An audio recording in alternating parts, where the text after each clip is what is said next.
ਪ੍ਰਧਾਨ ਮੰਤਰੀ ਨਰਿੰਦਰ ਮੋਦੀ ਨੇ ਪਿਛਲੇ 1 ਸਾਲ ਤੋਂ ਵੱਧ ਸਮੇਂ ਤੋਂ ਵਿਵਾਦਾਂ 'ਚ ਘਿਰੇ 3 ਖੇਤੀ ਕਾਨੂੰਨਾਂ ਨੂੰ ਵਾਪਸ ਲੈਣ ਦਾ ਐਲਾਨ ਕੀਤਾ ਹੈ ਅਤੇ ਇਸ ਸੰਬੰਧੀ ਇੱਕ ਬਿੱਲ ਸੰਸਦ 'ਚ ਆਗਾਮੀ ਸੈਸ਼ਨ ਵਿੱਚ ਲਿਆਂਦਾ ਜਾਵੇਗਾ।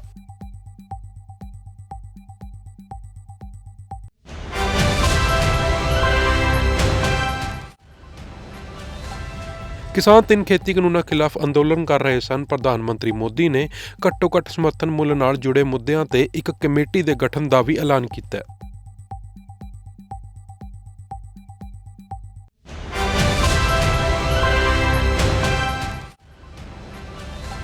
ਪ੍ਰਧਾਨ ਮੰਤਰੀ ਨੇ ਸ਼ੁੱਕਰਵਾਰ ਨੂੰ ਸ੍ਰੀ ਗੁਰੂ ਨਾਨਕ ਦੇਵ ਜੀ ਦੇ ਪ੍ਰਕਾਸ਼ ਪੁਰਬ ਮੌਕੇ ਦੇਸ਼ ਨੂੰ ਸੰਬੋਧਨ ਕਰਦੇ ਹੋਏ ਇਸ ਸੰਬੰਧੀ ਐਲਾਨ ਕੀਤਾ।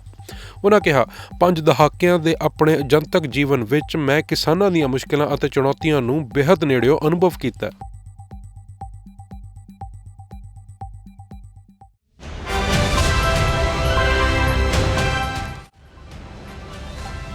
ਪ੍ਰਧਾਨ ਮੰਤਰੀ ਮੋਦੀ ਨੇ ਦੇਸ਼ ਨੂੰ ਸੰਬੋਧਨ ਕਰਦੇ ਹੋਏ ਛੋਟੇ ਕਿਸਾਨਾਂ ਨੂੰ ਲਾਭ ਪਹੁੰਚਾਉਣ ਲਈ ਉਨ੍ਹਾਂ ਦੀ ਸਰਕਾਰ ਦੁਆਰਾ ਚੁੱਕੇ ਗਏ ਕਦਮਾਂ ਦੀ ਰੂਪਰੇਖਾ ਦੱਸੀ।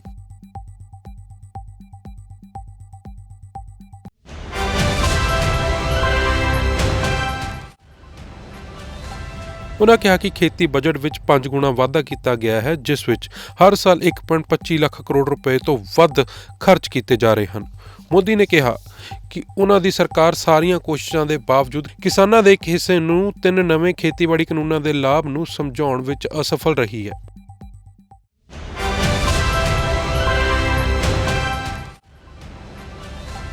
ਕੇਂਦਰ ਸਰਕਾਰ ਵੱਲੋਂ ਲਿਆਂਦੇ ਗਏ 3 ਖੇਤੀ ਕਾਨੂੰਨਾਂ ਰੱਦ ਕਰਨ ਦੀ ਖੁਸ਼ੀ 'ਚ ਵੱਖ-ਵੱਖ ਥਾਵਾਂ ਤੇ ਲੱਡੂ ਵੰਡ ਕੇ ਲੋਕਾਂ ਨੇ ਆਪਣੀ ਖੁਸ਼ੀ ਪ੍ਰਗਟ ਕੀਤੀ।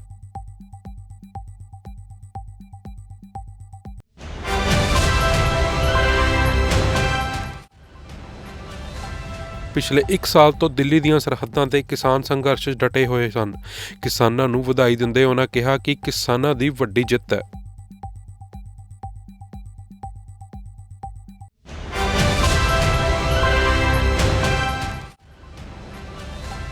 ਕਿਸਾਨੀ ਸੰਘਰਸ਼ ਵਿੱਚ ਸ਼ਹੀਦ ਹੋਏ ਲਗਭਗ 700 ਕਿਸਾਨਾਂ ਦੀ ਸ਼ਹੀਦੀ ਦਾ ਅੱਜ ਮੁੱਲ ਪੈ ਗਿਆ।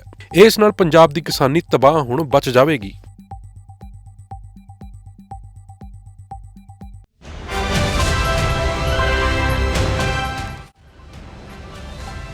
ਅੱਜ ਸ੍ਰੀ ਗੁਰੂ ਨਾਨਕ ਦੇਵ ਜੀ ਦਾ ਪ੍ਰਕਾਸ਼ ਦਿਹਾੜਾ ਹੈ, ਜਿਸ ਦੇ ਲਈ ਗੁਰੂ ਘਰਾਂ ਨੂੰ ਵਿਸ਼ੇਸ਼ ਤੌਰ ਤੇ ਸਜਾਇਆ ਗਿਆ ਹੈ। ਗੁਰੂ ਘਰ ਵਿੱਚ ਫੁੱਲਾਂ ਨਾਲ ਸਜਾਵਟ ਕੀਤੀ ਗਈ ਹੈ।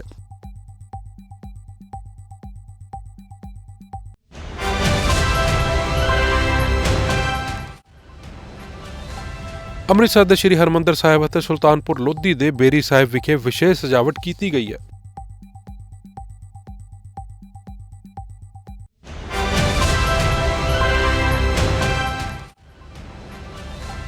ਸ੍ਰੀ ਗੁਰੂ ਨਾਨਕ ਦੇਵ ਜੀ ਦੇ 552ਵੇਂ ਪ੍ਰਕਾਸ਼ ਪੁਰਬ ਨਾਨਕ ਨਾਮ ਲੇਵੇ ਸੰਗਤ ਵੱਲੋਂ ਪੂਰੀ ਦੁਨੀਆ ਵਿੱਚ ਮਨਾਇਆ ਜਾ ਰਿਹਾ ਹੈ।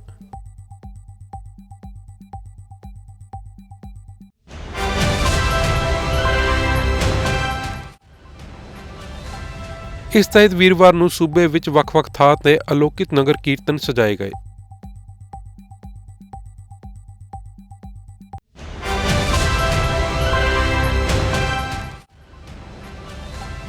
ਇਸ ਵਿੱਚ ਸੰਗਤ ਵੱਡੀ ਗਿਣਤੀ ਵਿੱਚ ਸ਼ਿਰਕਤ ਹੋ ਨਤਮਸਤਕ ਹੋਏ। ਇਸ ਮੌਕੇ ਗੁਰੂ ਜੀ ਦੀ ਲਾਡਲੀ ਫੌਜਾਂ ਵੱਲੋਂ ਗੱਤਕਾਂ ਦੇ ਜ਼ੋਹਰ ਵੀ ਦਿਖਾਏ ਗਏ।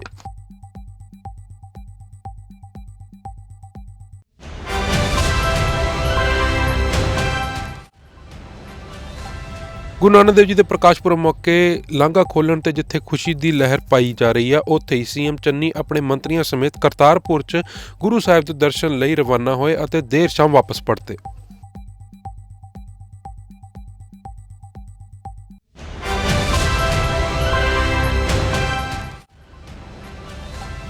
ਲਾਂਘੇ ਰਾਹੀਂ ਸੀਐਮ ਚੰਨੀ ਦੇ ਜੱਥੇ 'ਚ ਵਿਜੇ ਇੰਦਰ ਸਿੰਗਲਾ, ਮਨਪ੍ਰੀਤ ਬਾਦਲ ਸਮੇਤ ਹੋਰ ਵੀ ਕਈ ਮੰਤਰੀ ਸ਼ਾਮਲ ਹੋਏ।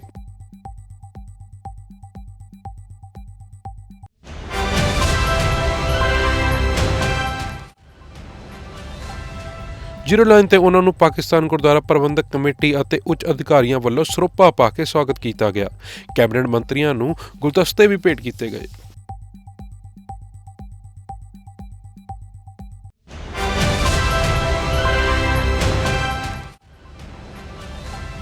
ਉਧਰ ਹੀ ਅਸ਼ਵਨੀ ਸ਼ਰਮਾ ਦੀ ਅਗਵਾਈ 'ਚ ਭਾਜਪਾ ਦੇ ਵਫਦ ਵੀ ਕਰਤਾਰਪੁਰ ਸਾਹਿਬ ਨਤਮਸਤਕ ਹੋਣ ਤੋਂ ਬਾਅਦ ਵੀਰਵਾਰ ਬਾਅਦ ਦੁਪਹਿਰ ਪਰਤ ਆਏ।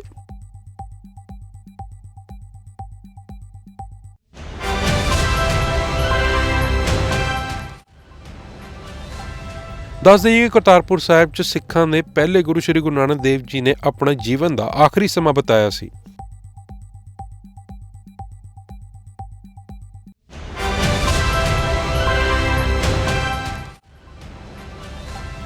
ਪਾਕਿਸਤਾਨ 'ਚ ਹੋਣ ਕਾਰਨ ਇਸ ਗੁਰਦੁਆਰਾ ਸਾਹਿਬ ਵਿਖੇ ਸੰਗਤਾਂ ਨੂੰ ਦਰਸ਼ਨ ਕਰਨ ਲਈ ਮੁਸ਼ਕਿਲ ਆਉਂਦੀ ਸੀ।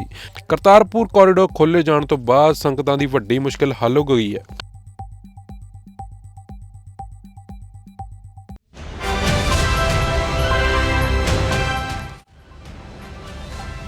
ਸ਼੍ਰੋਮਣੀ ਅਕਾਲੀ ਦਲ ਦੇ ਪ੍ਰਧਾਨ ਸੁਖਬੀਰ ਸਿੰਘ ਬਾਦਲ ਨੇ ਚੰਡੀਗੜ੍ਹ 'ਚ ਬਾਲੀਵੁੱਡ ਅਦਾਕਾਰ ਸੋਨੂ ਸੂਦ ਨਾਲ ਮੁਲਾਕਾਤ ਕੀਤੀ।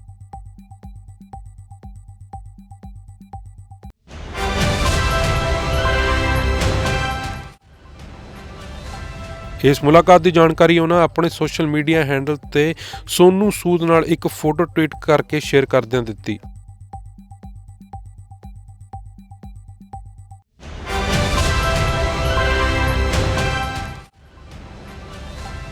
ਟਵੀਟ 'ਚ ਉਹਨਾਂ ਨੇ ਕਿਹਾ ਕਿ ਉਹਨਾਂ ਵੱਲੋਂ ਸੋਨੂ ਸੂਦ ਦੀਆਂ ਚੈਰੀਟੇਬਲ ਪਹਿਲਕਦਮੀਆਂ ਬਾਰੇ ਇੱਕ ਦਿਲਚਸਪ ਗੱਲਬਾਤ ਕੀਤੀ ਗਈ ਹੈ ਅਤੇ ਮੈਂ ਉਸ ਦੀ ਭਾਵਨਾ ਦੀ ਪ੍ਰਸ਼ੰਸਾ ਕਰਦਾ ਹਾਂ। ਉਹਨਾਂ ਕਿਹਾ ਕਿ ਸੋਨੂ ਸੂਦ ਨੇ ਹਜ਼ਾਰਾਂ ਹੀ ਲੋੜਵੰਦ ਲੋਕਾਂ ਦੀ ਮਦਦ ਕੀਤੀ ਹੈ।